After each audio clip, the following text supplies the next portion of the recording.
Hello and welcome to Casual Veteran Gamer, and in this Baldur's Gate 3 video we have Tavcroft, the older brother of the more famous Tavlock Holmes. Tavcroft is what most people would consider a genius, having a wide knowledge in many topics and the intellect to have some of the greatest powers of deduction ever known. He is, however, a particularly lazy man with no great ambition and prone to the same routines day in, day out. It was on his daily walk to work from his home in the upper city of Baldur's Gate to the governmental offices in the High Hall that he was picked up by the Nautiloid, which is where Tavcroft starts his adventure, resigned to his arduous and demeaning fate. Tavcroft here is built to try and have as many proficiencies in as many skills as possible, trying to represent a character who is well read and has knowledge in a lot of different areas. That unfortunately means it's not really playing into the exact character that I'm trying to base this character off, such as picking a wood elf, because wood elves come with 2 proficiencies, one in perception and one in stealth. For his class, I picked up a ranger, and only because they can get extra proficiencies at character creation. So as a bounty hunter, we get investigation, and using the urban tracker, we get sleight of hand proficiency. For the origin, I picked up arcana and history. I picked this one because rangers don't normally get access to arcana proficiency, so this was one of the ways of doing it. And also, you are curious and well read with an unending thirst for knowledge, which kind of fits the character. A ranger gets to pick 3 skills to begin with. I am purposefully not picking up animal handling or nature. I know that's very much in a ranger sort of purview, but it will hopefully become obvious why later that I have left these out. As for ability points,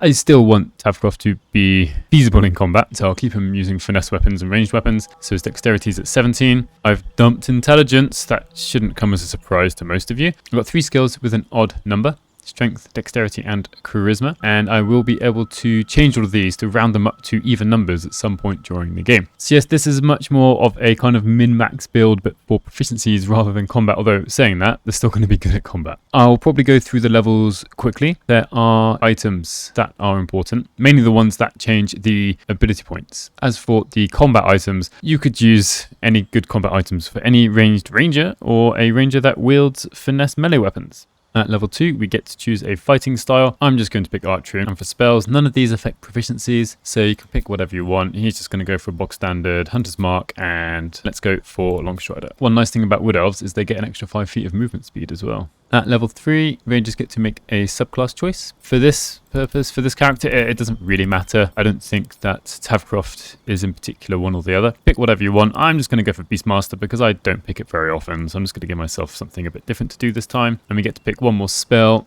Jump's fine. I'll stick with Jump. At level 4, we get the important feat choice. I don't think I've ever taken skilled, but we're going to take skilled, and we're going to go for the charisma-based skills. So we're going to pick 3 of them: deception, persuasion, and which other one? Let's go for intimidation rather than performance. And that's all we get to choose at level 4. Okay, the first thing we're going to want to do in the Druid Grove is go look inside Volo's pockets. Easiest, most cheesy way we can do this: turn someone invisible, pickpocket him, take the Ersatz eye, take anything else you want while you're here, I suppose. And then just move away. Make sure you use the eye. Now the point of that is to put the charisma up to 12. Intelligence has gone down even further, but that's okay because we will be getting a certain item to boost that. The second thing we're going to do here is attempt to steal this idol. Don't know how well it will go. We'll take that. Oh, we can't move it this. It's because we're in turn-based mode. Let's get it out of that and just teleport immediately. No delay.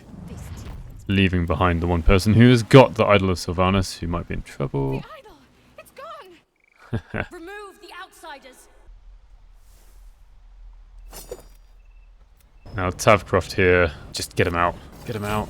Now, the reason for all this, and the reason for not picking up nature and animal handling earlier, while we have the idol on our body, inside our inventory, we have proficiency in nature and animal handling. Look at that. Right, we're not finished yet. We need to increase some stats some more to make sure we have even more bonuses to our skill checks. And while we're in the area of the Druid Grove, we may as well come up to this part here. And on the skeleton, we find the silver pendant. I know Shadowheart has the ability to cast guidance, but it's always good to be self-reliant. And guidance will help with every skill check. And you can cast it at all times, and it will affect your things like perception and nature checks, survival checks as we go along. And for those of you who hadn't already guessed, we are going to come and get the warped headband of intellect from these ogres. So here is poor old Lump, and here we have his warped headband of intellect. So now we stick it on, and we have an intelligence of 17, and also we are encumbered.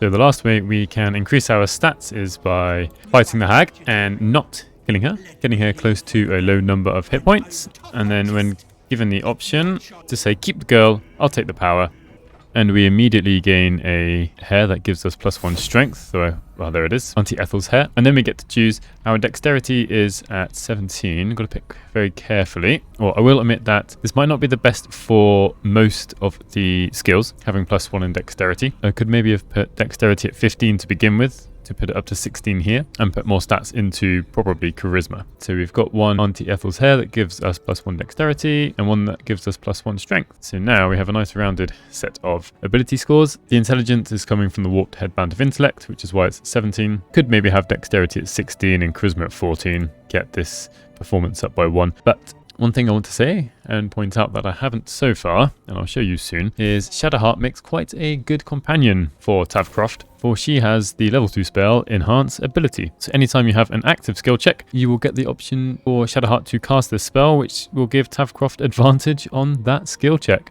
Plus he can give himself guidance.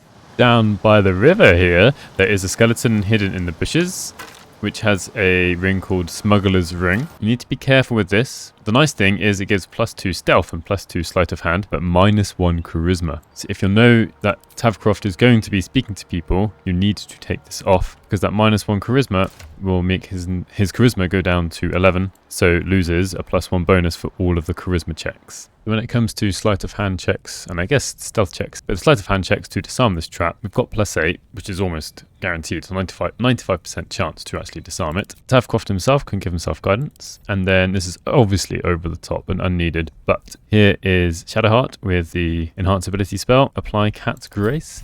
So we've got advantage with +8 +1d4, total bonus 9 to 12. Here we are, roll a 12. And it adds all these lovely bonuses together for a grand total of 21. And that enhance ability will stay on Tavcroft as long as Shadowheart keeps concentration on it. There's a whole bunch of traps in this area. And we've still got advantage. We've even still got guidance, because that lasts for 10 turns. So, all well over the top. The 17 plus all of these bonuses will be 26. Easy peasy. So here I'm dealing with the Githyanki patrol. I'm going to try and persuade Lae'zel and give myself guidance and have Shadowheart give him advantage. Obviously, I say obviously, but using the Enhance Ability spell requires a level 2 spell slot. So you might want to be careful when you use this. An advantage alone would be good enough in this instance. We've got a grand total of 18 there.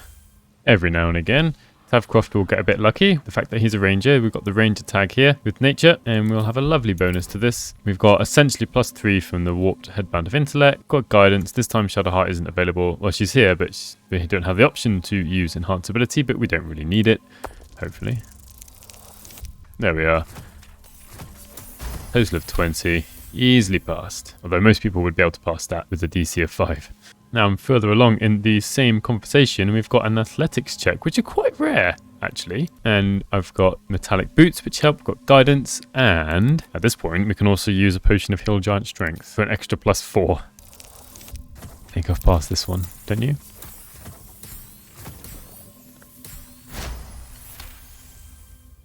Once again, we have a skill check here. We've got some deception going on. We can use guidance and Eagle's Splendor. And there we have it. This will be a pass very easily. And we'll be on our merry way. Tavcroft is down near the arcane tower, and he enlisted the help of Gale, who has turned him invisible. And he's going to go and rifle through the tower and see what he can find. And we're going to be able to break in at the bottom of the tower. Not. Never had that happen before. Perhaps this is time to use more thieves' tools. That's better. Inside the arcane tower, inside this wooden chest next to the button at the side, we have the Mage's Friend. And this ring will give Tavcroft +1 Arcana and +1 Religion. Small little boosts there. Now, if we're really going to make Tavcroft as best he can at all the possible skills, we should probably destroy this stool of Hill Giant Strength. There might be faster ways of doing this. And so we can make him equip the club of Hill Giant Strength so that his strength becomes 15. If we go and check here, there we are, strength 15. Which does mean if you were going for this, you could dump strength down to 8, just like you could dump intelligence and really max out on wisdom and charisma. I didn't want to give him too much of a disadvantage at the beginning, plus I like the idea of wearing a finesse weapon, so he's better in combat. But yeah, we could make up for having a poor charisma by dumping the strength and intelligence ability scores. After clearing out the Bibba Bang field, Tavcroft has a look around and he spots this skeleton beneath the tree. And on this skeleton there is the Explorer's Ring, giving +1 nature and +1 survival. At which point we've pretty much taken as much as we can for Tavcroft here. So this is all without guidance. Let's get all of these skills out. So we can, as we look through here, we've got quite a lot of +4s, a few +5s and 6s at the top. Towards the bottom it's +3 and +1 for the skill bonuses. Not so great. Guidance will be helping. Like I said earlier, you could probably dump intelligence and strength as your ability scores to max out, not max out, but well, put charisma at 16 perhaps, character creation. So all of these would be at an extra +2, so 5, +5, +5, +3 and +5. Otherwise, I'd say we're doing quite well. Also, if there was any way to give Tavcroft friends, that would be really good to help him actually deal with charisma checks. It doesn't help with all of them, but it will help with most. So I'll probably show you a few more skill checks just to show you just how good old Tavcroft here is. So I'm going to start off with perhaps his worst set of skills, being the charisma-based skills. We'll try persuasion. Need a 15, not so great actually. Depend on guidance. Oh no, it won't depend on guidance. Always going to make it. So this is perhaps my favorite use of athletics. We could use deception, but I'm going to go for athletics because we've got metallic boots and the club of Hill Giant Strength. Plus, if we want to, we've got guidance, which leaves our bonus +6, +9. And then if you really want to, and I think I might just because I like doing it, we could use the potion of Hill Giant Strength. So our bonus is +9 to +12. And would you look at that? We're going to pass. Potion of strength unneeded, but still makes it all the better. And speaking of skill checks, we just shoved some Dwergart into the water. Currently I have a 75% chance, which is pretty good, and quite a lot of that is to do with the potion of Hill Giant Strength. However, I did lose guidance, just lost concentration, and then if I try and shove, we can see that the percentage is rapidly switching. It's happening I don't know how many times a second, but just do want to show you that guidance does help with shoving, potentially. Off he goes. And for Tavcroft's last set of skillful feats, he's going to speak to Stonemason Kith. So we can use Ranger Investigation, or Perception, or History. I'm going to go for the Ranger one because it's a unique tagged option, and apparently it's very, very easy to pass. Only a 1 will fail. I was hoping I wasn't going to curse myself there. Let's go for the History now. A bit more difficult. Well, who needs any help when you roll a natural 20 in this game? And lastly, we'll try for Perception. Another easy pass there. +4 from guidance, lovely. And so we can help out Stonemaster Kith. Probably the only nice Dwergar down here. So let me know what you think of Tavcroft, or whether you do ever think of having characters with lots and lots of skill proficiencies and lots of ability points to help with all the skill checks. I didn't want to focus on the combat side of things, as that's what I normally do. It's just nice to think about something different for once. However, if you do want to look at some builds that are more linked to combat, please check out some of my other guides. Thank you very much for watching. If you made it this far, please consider subscribing, and hopefully I'll see you in the next one.